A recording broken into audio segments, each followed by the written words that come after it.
What happens when Hollywood royalty meets late-night television's most unfiltered host? You won't believe what unfolds when Meghan Markle sits down with Bill Maher for what was supposed to be a straightforward promotional appearance. The tension in Studio City last night was so thick you could cut it with a knife, and by the end of the evening, cameras were still rolling as one of the most dramatic walkouts in television history played out live. Before we get into this incredible story, make sure you hit that subscribe button and drop a comment below, because you're not going to believe what unfolds when these two powerhouses clash in the most explosive way possible. The atmosphere backstage at Real Time with Bill Maher was already charged with an unusual energy. Production assistants whispered in hushed tones as Meghan Markle's security detail swept the green room area, checking sight lines and exit routes with military precision. The Duchess of Sussex had arrived with an entourage that made other celebrity guests look positively humble by comparison. Her publicist, a sharp-eyed woman in designer heels, was already making demands about lighting angles and approved topics of discussion. "She wants the questions pre-approved," the publicist informed Maher's producer, Chris Kelly, her voice carrying that particular brand of Hollywood authority that brooks no argument. Nothing about the royal family drama, nothing about her father, and absolutely nothing about the Netflix deals or any financial arrangements. Kelly, a seasoned veteran who had seen every type of celebrity meltdown imaginable, raised an eyebrow. "You do realize this is Bill Maher's show, right? He doesn't do pre-approved anything. That's kind of his whole deal." The publicist's smile was razor thin. "Then perhaps we need to reconsider this appearance altogether." Meanwhile, in his dressing room, Maher was reviewing his research notes with characteristic thoroughness. His team had prepared extensive background material on Markle's recent activities, her various business ventures, and most importantly, her public statements about everything from politics to social justice. The host's eyes gleamed with the particular satisfaction of a predator who had found exactly the right pressure points. "She's been making a lot of noise about authenticity lately," Maher mused to his head writer, scanning through recent interview transcripts. "Always interesting when someone who married into the ultimate fantasy lifestyle starts lecturing people about being real." The studio audience was already filing in, their energy palpable. Word had somehow leaked that tonight's guest was controversial, though the specific details remained under wraps.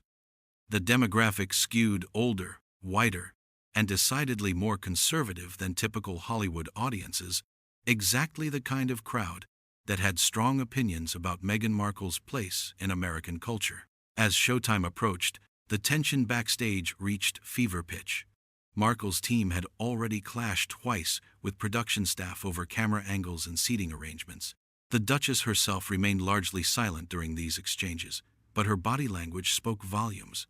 She sat ramrod straight in her chair, her jaw set in a way that suggested she was already preparing for battle. "5 minutes to places," called the stage manager. And that's when the first real crack appeared in the evening's facade of professionalism. Maher emerged from his dressing room with his characteristic swagger, but instead of heading directly to his desk, he made an unexpected detour to the green room. The conversation that followed would set the tone for everything that came next. "So, Meghan," Maher said, leaning against the doorframe with calculated casualness, "I hope you're ready for an actual conversation tonight.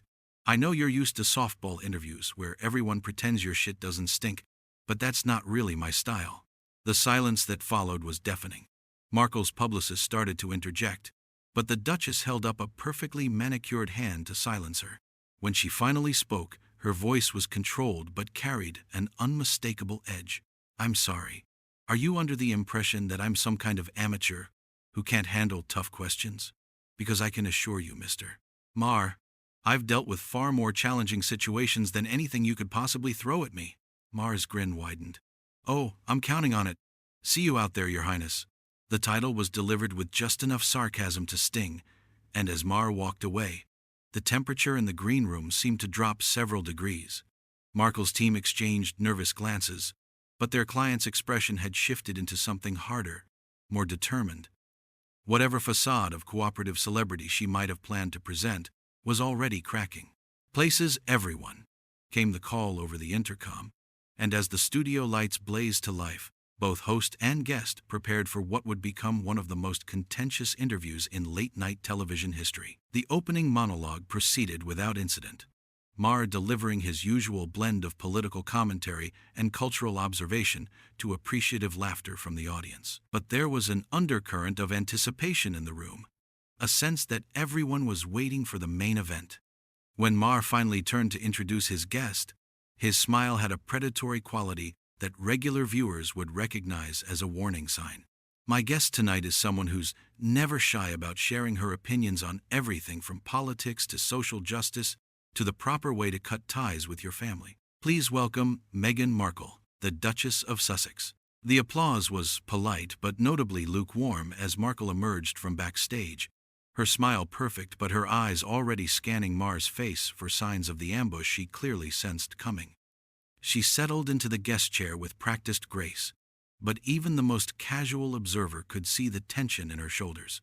"Thanks for having me, Bill," she said, her voice warm but carefully modulated.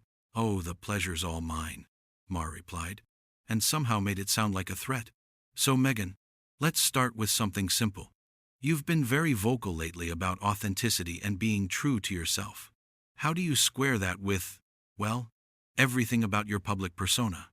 And just like that, the gloves were off. The question hung in the air like smoke from a gun, and in that moment, everyone in the studio, from the cameramen to the audience members to the production staff watching from the wings, knew they were about to witness something extraordinary. Markle's smile never wavered, but her knuckles whitened as she gripped the arms of her chair. What happened next would change everything, and the confrontation that was about to explode would make headlines around the world. But first, the Duchess of Sussex had something to say about authenticity, and her response would light the fuse on one of the most dramatic celebrity meltdowns ever captured on live television. Markle's response came like a precision strike, delivered with the kind of calculated calm that only made her words more devastating. "Well, Bill, I find it fascinating that you're questioning my authenticity when you've built an entire career on being professionally contrarian.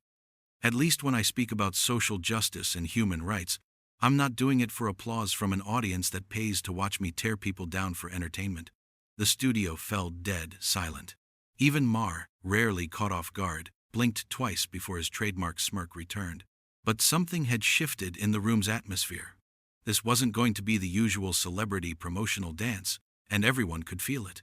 "Wow," Maher said, leaning back in his chair with exaggerated surprise. "That's quite an opening salvo from someone who literally monetized her family drama with Netflix specials. But hey, at least I'm honest about what I do for a living." The audience began to stir, sensing blood in the water. A few scattered chuckles rippled through the crowd, but the tension was too thick for genuine laughter. Markle's publicist, visible in the wings, was frantically gesturing to the production team, clearly trying to signal for a commercial break that wasn't scheduled for another 10 minutes. "Honest?" Markle's voice rose just enough to cut through the studio's silence like a blade. "Is that what we're calling it when you spend 20 years making cheap shots at celebrities and politicians from behind a desk? Because I call that cowardice, Bill. I call that hiding behind your audience's prejudices instead of actually challenging them." The gasps from the audience were audible now. Several people in the front row exchanged shocked glances, their phones already out, and recording despite the strict no-recording policy. This was the kind of television moment that people would talk about for years, and everyone in the room knew they were witnessing something historic. Maher's eyes narrowed, and when he leaned forward, his voice carried a dangerous edge that regular viewers knew meant he was about to go for the jugular. "You know what I call cowardice, Meghan? I call it running away from your family, your country, and your responsibilities. The minute things got tough, then spending the next 4 years playing victim while cashing checks from the same media machine you claim to despise." The words hit like a physical blow. Markle's carefully maintained composure cracked for just a moment, her mask slipping to reveal the fury burning beneath. When she spoke again, her voice was deadly quiet, the kind of quiet that precedes an explosion. "How fucking dare you," she said, each word enunciated with crystalline precision. "You sit here in your comfortable studio, surrounded by people who laugh at your jokes whether they're funny or not, and you have the audacity to lecture me about running away? I left a situation that was destroying my mental health and threatening my family's safety. What's your excuse for 30 years of punching down at people who can't punch back?" The F-bomb dropped like a nuclear weapon in the pristine studio environment. HBO might allow profanity, but the calculated venom behind Markle's words was something else entirely. The audience was completely silent now, caught between shock and the voyeuristic thrill of watching two powerful people tear each other apart. Maher's producer was visible in the control booth, making frantic hand signals to keep rolling. This was television gold, the kind of unscripted drama that networks dream about. The camera operators were adjusting their angles, making sure to capture every nuance of the confrontation unfolding before them. "There it is," Maher said, his voice dripping with satisfaction. "The real Meghan Markle, everybody. All that polish and princess training. And underneath it all, you're just another Hollywood celebrity who thinks the rules don't apply to them. You want to talk about punching down? How about leveraging your royal connections to build a media empire while lecturing the rest of us about privilege?" Markle was on her feet now, her composure completely abandoned. The transformation was startling. Gone was the carefully curated public figure, replaced by someone raw and furious and completely unfiltered. "You want to talk about privilege? Let's talk about your privilege, Bill. Let's talk about how you get to sit here week after week, making millions of dollars by mocking people's pain and calling it comedy. Let's talk about how you've never had to worry about your children's safety because of the color of their skin." The racial undertone sent a visible shockwave through the studio. This was the third rail of American discourse, and Markle had just grabbed it with both hands. The audience was completely transfixed now, some people actually standing to get a better view of the carnage unfolding on stage. Maher's expression hardened. He'd been in enough battles to know when an opponent was going nuclear, and his response came with the cold precision of someone who'd been preparing for this moment all his life. "Oh, please, you're going to play the race card now? That's your ace in the hole whenever someone calls out your bullshit? Newsflash, princess, being biracial doesn't give you a lifetime pass to act like an entitled brat." The words hung in the air like poison gas. Even for Maher, known for his controversial takes, this was pushing boundaries that most television hosts wouldn't dare approach. The studio felt like a powder keg with a lit fuse, and everyone present knew they were seconds away from a complete detonation. Markle's laugh was bitter and humorless, the sound of someone who had finally decided that diplomacy was dead. Entitled brat? From the man who thinks being an atheist makes him edgy? From the man who's so desperate to stay relevant that he has to manufacture controversy every single week? You're a relic, Bill. You're a dinosaur who's so terrified of becoming irrelevant that you'll say anything, attack anyone, just to keep your name in the headlines. The personal nature of the attack clearly stung. Maher's jaw tightened, and for the first time in the interview, he looked genuinely angry rather than merely provocative. The careful dance of television hostility had devolved into something much more primal and dangerous. "You know what, Meghan?" Maher said, his voice low and dangerous. "At least I earned my place in this industry. I didn't marry into it. I didn't use my looks and my family connections to fast-track my way to the top. And I sure as hell didn't abandon my responsibilities the minute things got complicated. You want to talk about being a relic? You're a grown woman who still introduces herself with a title she inherited through marriage to a man whose main qualification for existence is his bloodline." The studio erupted. The audience was no longer attempting to maintain any pretense of decorum. People were shouting, some in support of Maher, others defending Markle. The cameras kept rolling, capturing every moment of the chaos as two of the most polarizing figures in American culture tore each other apart in front of a live audience. But this was just the beginning. The real explosion was still coming. And when it arrived, it would leave both combatants bloodied, and the entire television landscape changed forever. The chaos in the studio reached a crescendo as Markle stepped closer to Maher's desk, her eyes blazing with a fury that seemed to radiate heat. The audience was on their feet now, some shouting encouragement, others calling for security. The cameras continued rolling, capturing every second of what would become the most replayed television moment of the decade. "You want to talk about qualifications, Bill?" Markle's voice cut through the noise like a scythe. "Let's talk about yours. What exactly qualifies you to sit here and judge anyone? You're a failed comedian who got lucky with one show, and you've been coasting on that success for decades. You're not political commentator, you're not a journalist, you're just a bitter old man who gets off on making other people feel small." The personal attack hit its mark. Maher's carefully constructed persona cracked, revealing something uglier underneath. When he stood up from behind his desk, matching Markle's aggressive posture, the studio security team instinctively moved closer to the stage. Failed comedian? Maher's voice was shaking with rage now. I've been doing this since before you were sucking your thumb in a middle-class suburb, pretending to be something you're not. And speaking of pretending, how's that American dream working out for you? Because from where I sit, it looks like you've managed to piss off 2 entire countries in record time. The audience gasped collectively. Even by Maher's standards, this was brutal territory. Markle's security detail was edging closer to the stage, clearly concerned about the escalating hostility. The woman's hands were trembling with rage, but her voice remained deadly controlled. At least I stand for something beyond my own ego, she shot back. At least when I speak, it's not just to hear the sound of my own voice echoing in an empty studio filled with people who are paid to laugh at jokes that stopped being funny 20 years ago. That was the moment Maher completely lost it. His face flushed red, and when he spoke, all pretense of television professionalism evaporated. You know what? Fuck this. You want to come on my show and lecture me about authenticity? You're a fucking fraud, Meghan. You're a social climber who married a prince and then threw a tantrum when you realized being royal actually required work.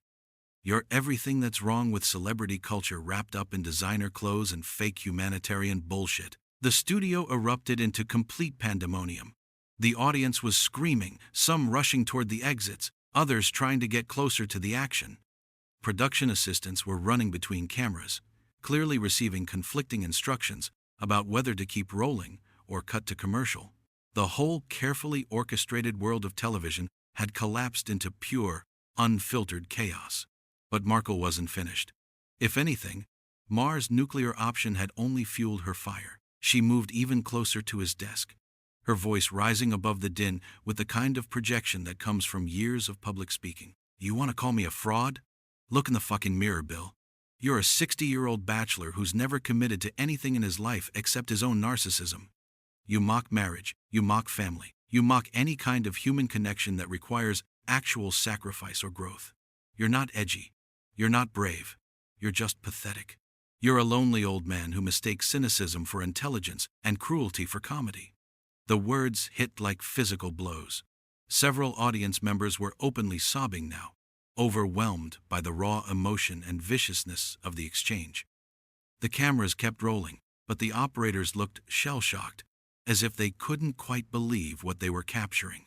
Maher's response came in a voice barely above a whisper, but somehow more menacing than all his previous shouting. Get the fuck off my stage! The command hung in the air like a death sentence. For a moment, the entire studio held its breath, waiting to see how Markle would respond to what amounted to a public ejection from one of the most watched shows on television. Her laugh was bitter and triumphant, the sound of someone who had just realized they held all the power in the room. Gladly, I wouldn't want to spend another second in the presence of such a pathetic excuse for a human being. Enjoy your dying show, Bill. Enjoy your empty studio, and your paid audience, and your rapidly shrinking relevance. Some of us have actual lives to live. She turned on her heel with the kind of dramatic flourish that would have made her drama teacher proud, but before she could take more than 2 steps, Maher delivered his final, devastating blow. Hey, Meghan, he called after her, his voice dripping with venom. Give my regards to your father. Oh wait, you can't, because you cut him out of your life the minute he became inconvenient. Just like you did with your country, your family, and everyone else who expected you to be more than just another Hollywood attention whore. The silence that followed was deafening. Even the most vocal audience members seemed stunned by the cruelty of the final attack. Markle froze mid-step, her entire body rigid with fury. When she slowly turned back toward Maher, her expression was unlike anything the cameras had captured before. Pure, undiluted hatred, mixed with something that looked almost like heartbreak. You miserable piece of shit, she said, each word delivered with surgical precision. You think you're clever? You think you've won something here? All you've done is prove that you're exactly what everyone already knows you are. A sad, bitter old man who has to tear down successful women to feel relevant. Fuck you, Bill Maher. Fuck your show, fuck your audience, and fuck this entire pathetic charade. With that, She stormed toward the stage exit, her security detail scrambling to keep up. But she wasn't done yet. At the last second, she spun around one final time, addressing not Maher but the audience directly. "This is what passes for entertainment in America," she announced, her voice carrying clearly through the stunned studio. "This is what you pay to watch. A washed-up comedian attacking people for having the audacity to build something better than his small, petty world. Well, congratulations. You got your money's worth tonight. You got to watch two people destroy each other for your amusement. I hope it was worth it." And with that final condemnation, Meghan Markle walked off the stage and into television history, leaving behind a studio full of shocked faces, rolling cameras, and the smoldering remains of what had been intended as a simple promotional appearance. The silence that followed her exit stretched for what felt like hours but was probably only seconds. Maher stood behind his desk, his chest heaving, looking like a man who had just survived a natural disaster. The audience seemed frozen, unsure whether to applaud, boo, or simply flee the scene of such complete and utter carnage. Finally, Maher found his voice, though it sounded hollow and strangely deflated. "Well," he said to the cameras, attempting his trademark smirk but achieving only a grimace, "I think we can all agree that was illuminating." The cameras finally cut to commercial, but the damage was already done. Within minutes, clips of the confrontation were racing across social media, generating more buzz and controversy than real-time had seen in years. The interview that was supposed to be a simple promotional appearance had instead become a cultural moment, a perfect encapsulation of celebrity culture, media manipulation, and the dark side of American entertainment. As crew members began cleaning up the wreckage and audience members filed out in stunned silence, one thing was abundantly clear: television would never be quite the same again. The night Meghan Markle walked off Bill Maher's show wasn't just a celebrity meltdown. It was the moment when the carefully maintained facades of Hollywood civility finally cracked wide open, revealing the raw, ugly truth underneath. And somewhere in the distance, the sound of Markle's heels clicking against the backstage concrete grew fainter and fainter, until finally, mercifully, there was silence.